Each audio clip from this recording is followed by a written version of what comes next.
Pourquoi certaines femmes sont malheureuses dans leur couple ou dans leur mariage?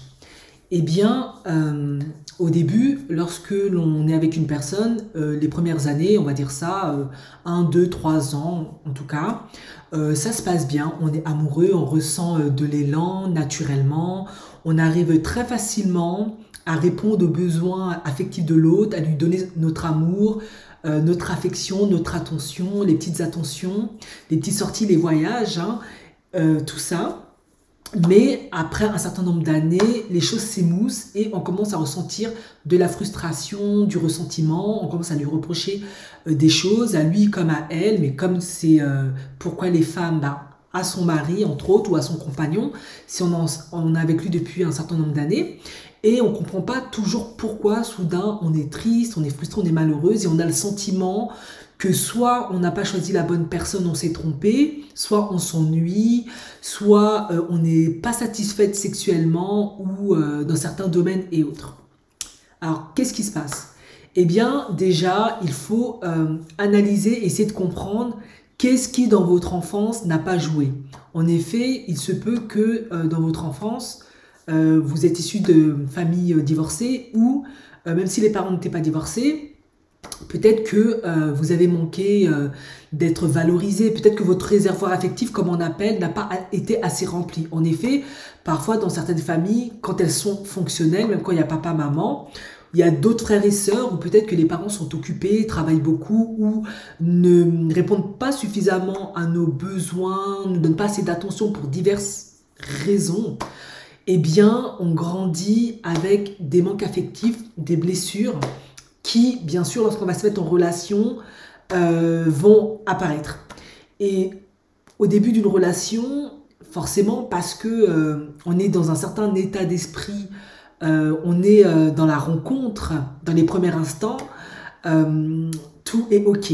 Mais une fois qu'on est installé, que on appelle ça la routine est mise en place, et bien là, il y a un mal-être, un vide parfois pour certains, des peurs, des angoisses qui réapparaissent.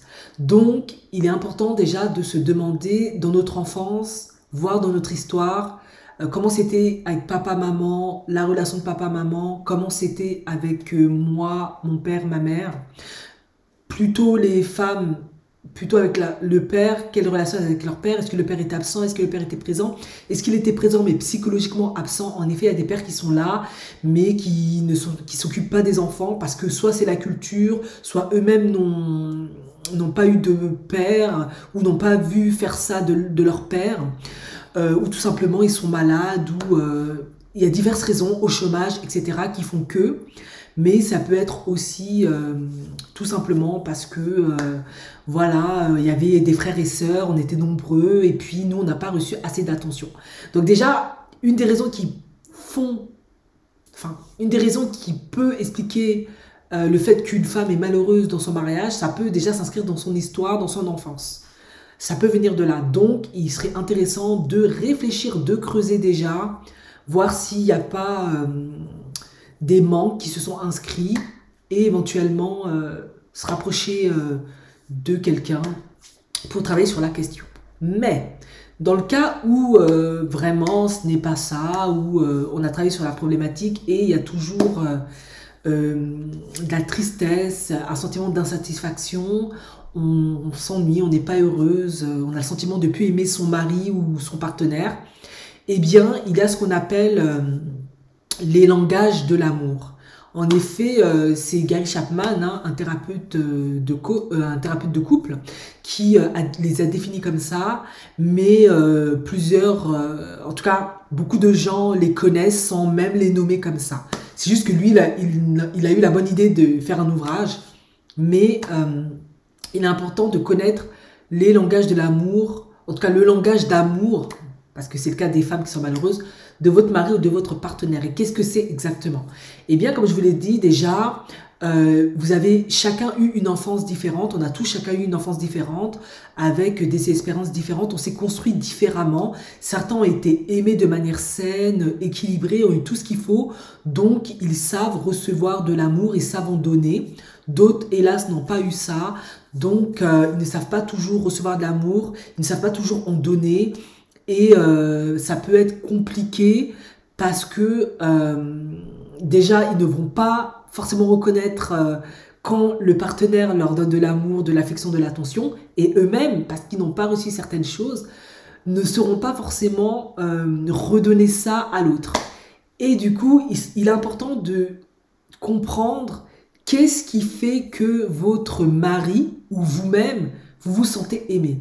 Certaines personnes, ça peut être des paroles valorisantes.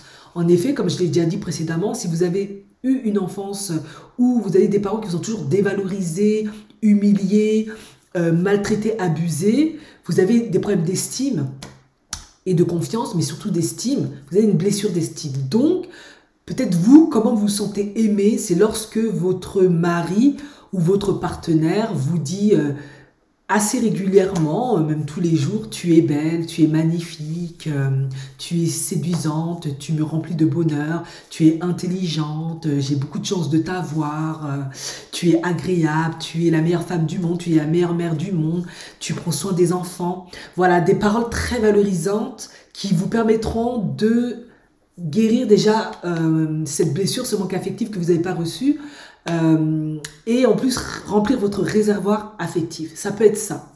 Ça peut être pour d'autres femmes des cadeaux. En effet, si vous avez grandi dans une famille où il y avait peu de moyens et qu'on vous offrait pas de cadeaux, pas pour Noël, pour les fêtes ni rien, et que vous avez souffert de ça, et c'est pas un problème, hein, c'est naturel, on a tous des besoins différents. Ben peut-être que vous, en fait, votre langage d'amour, c'est lorsqu'on vous offre des cadeaux. On dit souvent, et là je fais une petite aparté pour les femmes africaines noires qui regardent les vidéos, qu'elles sont matérialistes, qu'elles aiment les cadeaux. Moi, je ne dirais pas ça comme ça. Alors non, là, si je me mets dans un contexte plutôt psychologique et thérapeutique, je pense que ce n'est pas forcément du matérialisme. Je pense que c'est le moyen pour ces femmes de se sentir aimées parce que je ne généralise pas, bien évidemment. Elles ont grandi peut-être dans un environnement où il y avait de la précarité, il y avait des manques, et on ne pouvait pas offrir des cadeaux.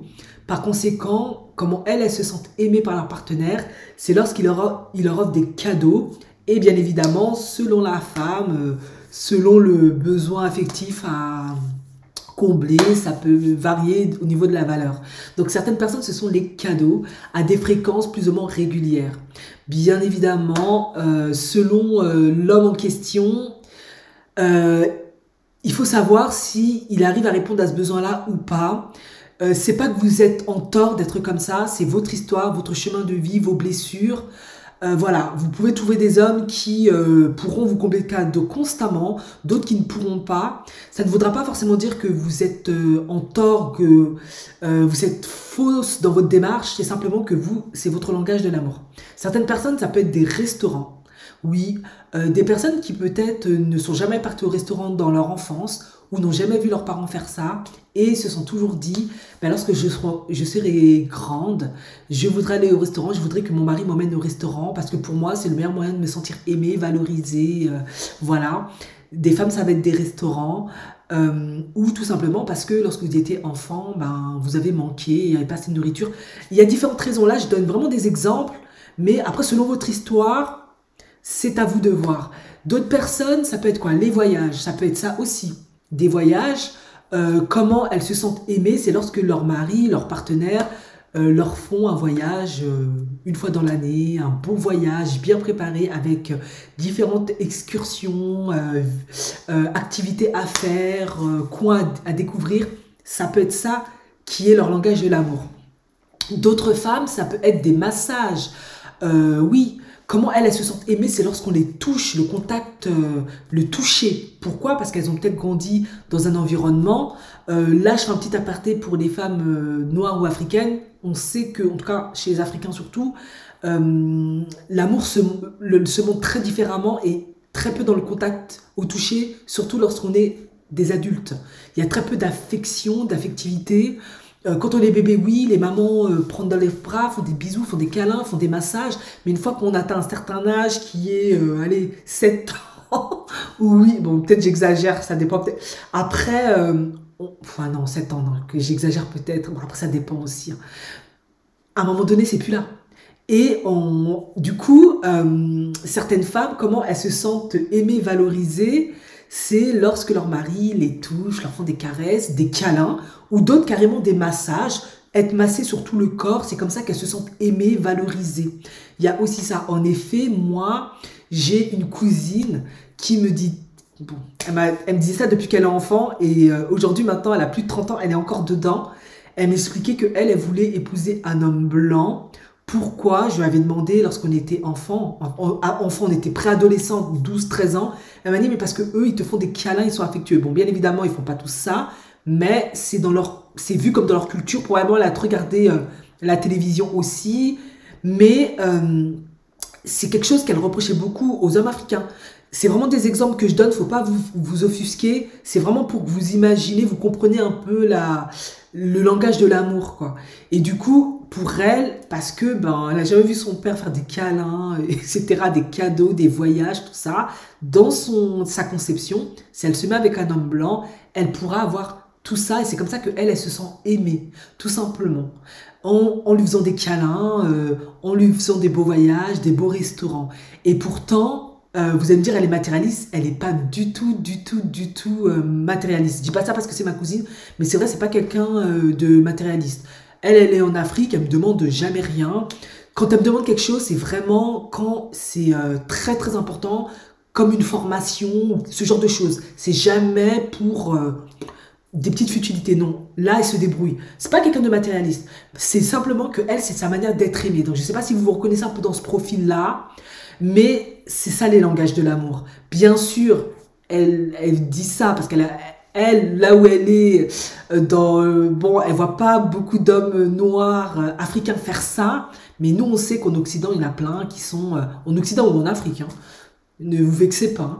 Il y en a qui sont câlins, affectueux, qui font tout ça. Mais après, comme je l'ai dit, selon votre histoire, votre chemin de vie, votre environnement, si vous n'avez pas connu certaines choses, vous programmez différemment. J'espère qu'on est clair à ce niveau-là.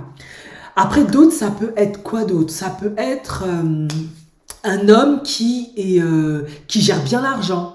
Quand elle est avec un homme qui gère bien l'argent, les finances, elle se sent en sécurité, c'est comme ça qu'elle se sent aimée, probablement parce que dans son enfance, elle a connu la pauvreté, un père qui était dépensier, qui dépensait l'argent dans les bars, dans l'alcool, dans les femmes, ils étaient toujours fauchés, ils avaient toujours du mal à joindre les bouts. Ça peut s'expliquer de ça, ou pas, tout simplement, c'était ok, parce qu'elle a justement connu un père comme ça, elle reveut la même chose. Ça peut être ça aussi un langage de l'amour, mais ça peut être aussi un homme qui l'aide à faire la cuisine et le ménage.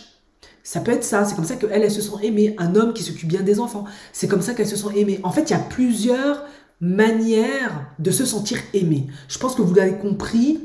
Si vous n'avez pas compris, vous avez de plus amples éclaircissements, j'essaierai de vous en apporter. Mais ça, c'est les différents langages de l'amour. Maintenant, qu'est-ce qui fait que, justement, une femme peut se sentir malheureuse? C'est probablement parce que son conjoint ou son mari, son partenaire, ne répond pas à son langage de l'amour. Donc en fait, elle est frustrée, elle est malheureuse. Au début, lorsqu'il voulait la séduire, il a naturellement mis en place un certain nombre d'actions qui ont fait qu'elle était satisfaite, qu'elle était comblée, et qui naturellement, elle est tombée amoureuse et ils se sont mariés. Après, peut-être les jours faisant, les années passant, les enfants, le travail, le boulot, le stress, il y a la routine. Il ne pense plus à le faire ou il n'a pas suffisamment intégré le langage d'amour de sa femme, les langages. Du coup, il ne fait plus. Et elle a le sentiment qu'il ne l'aime plus ou qu'il est devenu ennuyeux ou qu'il n'est pas assez bien ou qu'elle s'est trompée.